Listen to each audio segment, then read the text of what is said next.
ஆண்டவராய் இயேசு கிறிஸ்துவின் நாமத்தினாலே உங்கள் அனைவருக்கும் அன்பான நல்வாழ்த்துக்களை தெரிவித்துக் கொள்கிறேன். ஆண்டவருடைய நாமம் மகிமைப்படுவதாக. கடந்த வாரத்திலே நியாய தீர்ப்பை குறித்த வசனத்தை நாம் பார்த்தோம். ஆண்டவராய் இயேசு கிறிஸ்து சொன்ன வார்த்தை, அவருடைய வசனம் எப்படிப்பட்டதாக இருக்கிறது என்று சொல்லி பார்க்கும் பொழுது, அவருடைய வசனம் நியாய தீர்ப்பு கொடுக்கிற வசனமாய் இருக்கிறது என்று சொல்லி நாம் தியானித்தோம். நியாய தீர்ப்பு மனித இனத்துக்கு மாத்திரமே நியாய தீர்ப்பு என்று சொல்லி வேதத்தின் மூலமாய் அறிந்து கொள்ள முடிகிறது. உலகத்திலே காணப்படுகிற மற்ற மிருக ஜீவன்கள், பறவைகள், இவைகளுக்கெல்லாம் நியாய தீர்ப்பு கிடையாது. ஆனால் மனிதனுக்கு நியாய தீர்ப்பு உண்டு என்று சொல்லி வேதம் நமக்கு தெளிவாய் போதிக்கிறது. பழைய ஏற்பாட்டிலும் புதிய ஏற்பாட்டிலும் அநேக வசனங்கள் அதற்கு ஆதாரமாய் இருக்கிறது என்பதை நாம் அறிந்து கொள்ள வேண்டும்.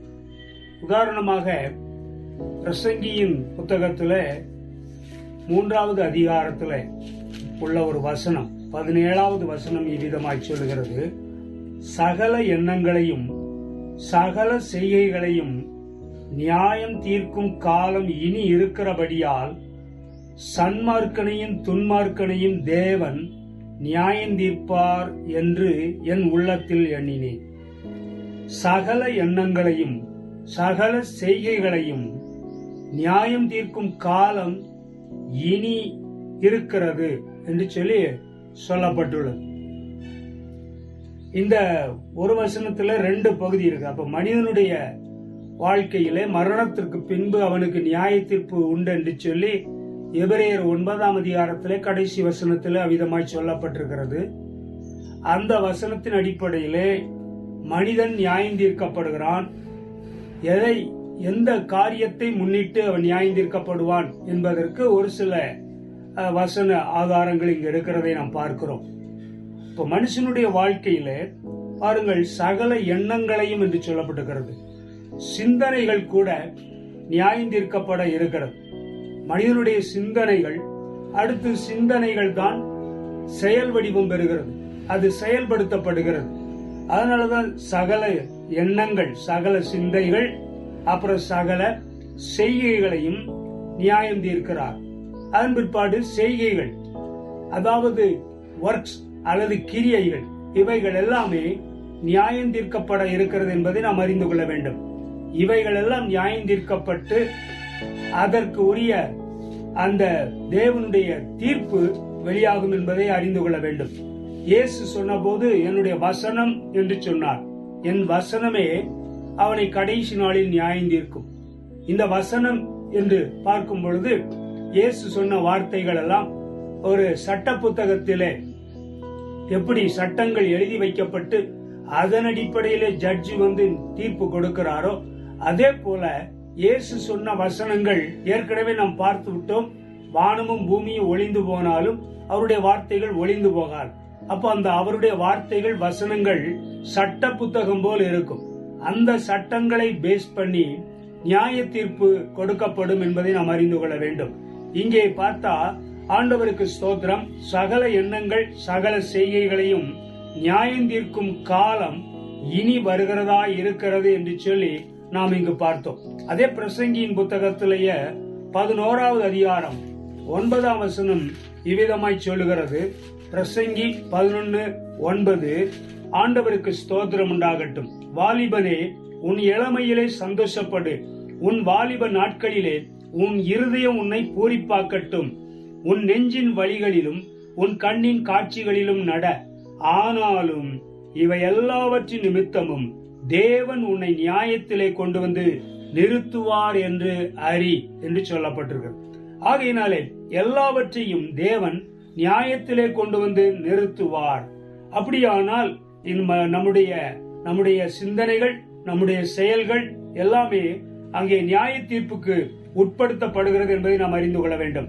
12ஆம் அதிகாரத்திலேயே 14ஆம் வசனம் கடைசி வசனம் இவ்விதமாய் சொல்லுகிறது: ஒவ்வொரு கிரியையையும் அந்தரங்கமான ஒவ்வொரு காரியத்தையும் நன்மையானாலும் தீமையானாலும் தேவன் நியாயத்திலே கொண்டு வருவார் என்று இருக்கிறது.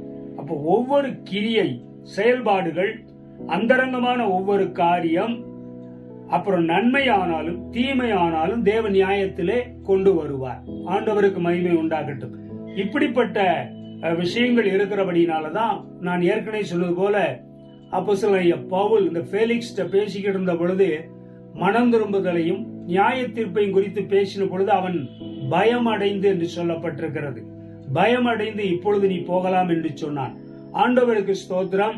அப்படியானால் இந்த நம்முடைய மனிதனுடைய சிந்தனைகளும் மனிதனுடைய செயல்பாடுகளும் நியாயம் தீர்க்கப்படும்.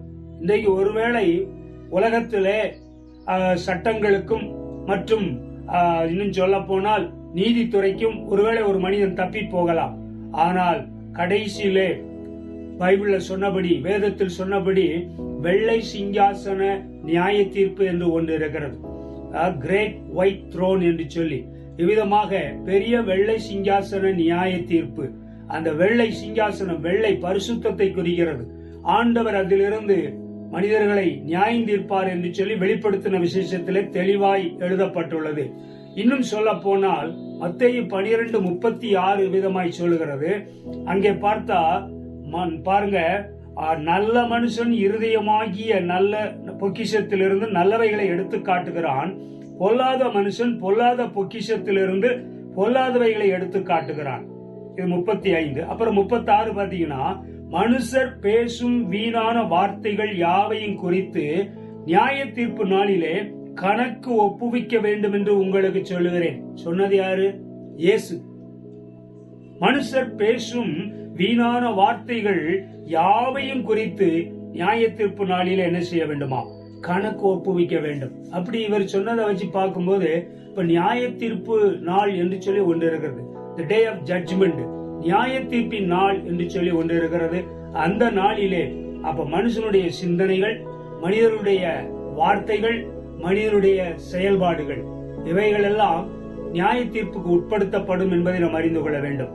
வெளிப்படுத்தின விசேஷம் 20:13 வசனம், 20ஆம் அதிகாரம் 13ஆம் வசனத்துல அவனவனுடைய கிரியைகளின் படி நான் என்ன செய்கிறேன்?